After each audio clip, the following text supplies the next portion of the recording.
சத்து அதில் இருக்குது. இப்போ நான்வெஜ் சாப்பிடாதவங்களாம் அது சாப்பிடுவாங்க. அது எடுத்துக்கிட்டா அவங்களுக்கு இப்போது பி12 கிடைக்காதுல்ல சிலருக்கு உடம்புக்கு. அது சாப்பிட்டா பி12 கிடச்சிரும், ஸ்ட்ரென்த்து கிடச்சிரும்.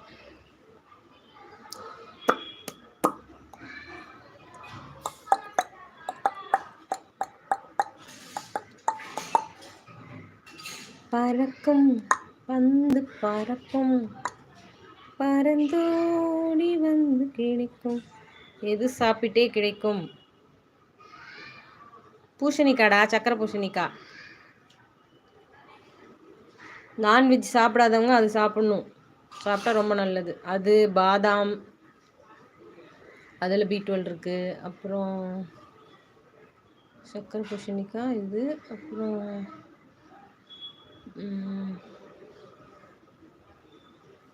கோழி ஈரல் சாப்பிட்றதுக்கு சமண்டா அது. நீ சாப்பிடு, அடிக்கடி சாப்பிடு. நீ தான் நான்வெஜ் சாப்பிட மாட்டேறிய.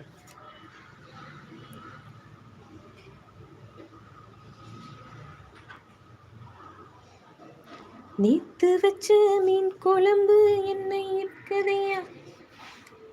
எங்கள் ஊரில் யாரோ மண்டையை போட்டாங்க போல், ஆனால் தெரியல. இப்போ தூக்கிட்டு போகிறாங்க. சுடுகாட்டுக்கு 2 பேராக தான் இருக்காங்க. சுடுகாட்டுக்கு 2 பேராக தான் இருக்காங்களா?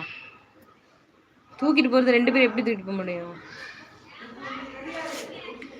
நித்த நித்த நெல்லுச்சோறு நீ மணக்கும் கத்திரிக்கா, நீத்து வச்ச மீன் குழம்பு என்னை இழுக்குதையா, நெஞ்சுக்குள்ள அந்த நினப்பு வந்து மயக்குதையா.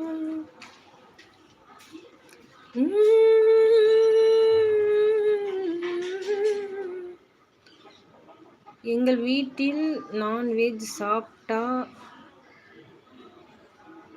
சாப்பிட சொல்லி டார்ச்சர். ஆமாடா, ஸ்ட்ரென்த்து வேணாமாடா உடம்புக்கு, ஆம்பளை பிள்ளை.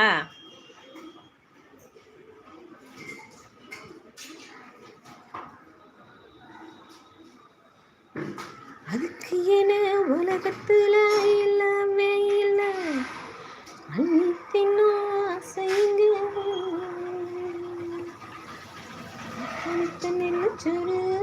நீ மணக்கும் கத்திரிக்கா, நீத்து வச்ச மீன் குழம்பு என்ன இருக்குதையா.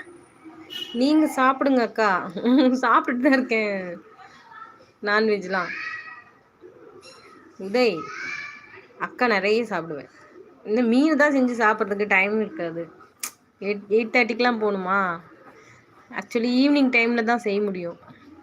எனக்கு பஞ்சு மிட்டாய் இறந்துச்சு பார்த்தீங்களா, இந்த டிபியில் இருக்குல்ல அந்த பூனை. வண்டியில் கொண்டு போகிறாங்க, கூட்டமே இல்லை. 2 ஆயா, அப்புறம் கொல்லி வைக்கிற ஆள், அப்புறம் 4 ஆள், அவ்வளோதான். சரி விடுடா, யாரும் இல்லாதவங்களா இருப்பாங்க.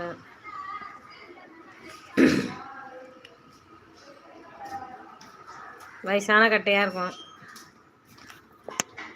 ரொம்ப நாள் படுக்கையில் இருந்தவங்க இறந்து போயிட்டா கூட அப்படிதான்டா. பாட்டி தாத்தா இருக்காங்கல்ல, அவங்கெல்லாம் ரொம்ப நாள் இருப்பாங்கல்ல படுக்கையில். அவங்க இருந்தால் கூட அப்படி தான். யாரும் மோஸ்ட்லி ஏற்கனவே வந்து பார்த்துட்டு போயிருப்பாங்களா இருக்கும், இவங்க இறந்துருவாங்க அப்படி சொல்லிட்டு. அதனால் கூட்டம் இருக்காது. யாருக்கு தெரியுமா கூட்டம் இருக்கும்? அவங்க என்ன பாவம் பண்ணியிருந்தா யாரும் இல்லை. அப்படிலாம் கிடையாது வசா. அவங்க எவ்வளோ பாவம் பண்ணியிருக்காங்க, நம்ம மெஷர் பண்ணி என்ன பண்ண போகிறோம் சொல்லு? அளவெடுத்து நம்ம என்ன பண்ண போகிறோம்? அதாவது பாவம் பண்ணுறவங்கள விட பாவம் பண்ணுறதை பற்றி பேசுகிறவங்களுக்கு தான் பாவம் சேர்ந்துமா நிறைய.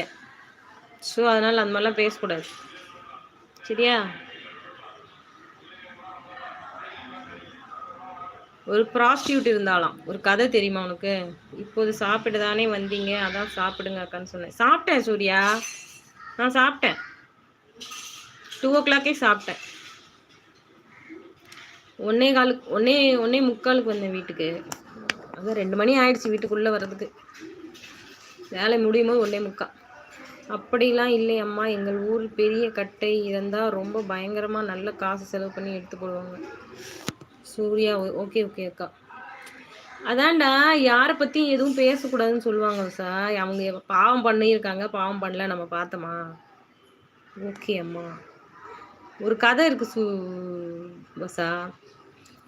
அதாவது ப்ராஸ்டியூட்னா தெரியும்ல, விபச்சாரம் பண்ணுறவங்க. அந்த லேடி வந்து இந்த பக்கம் இருந்தாங்களாம் ஒரு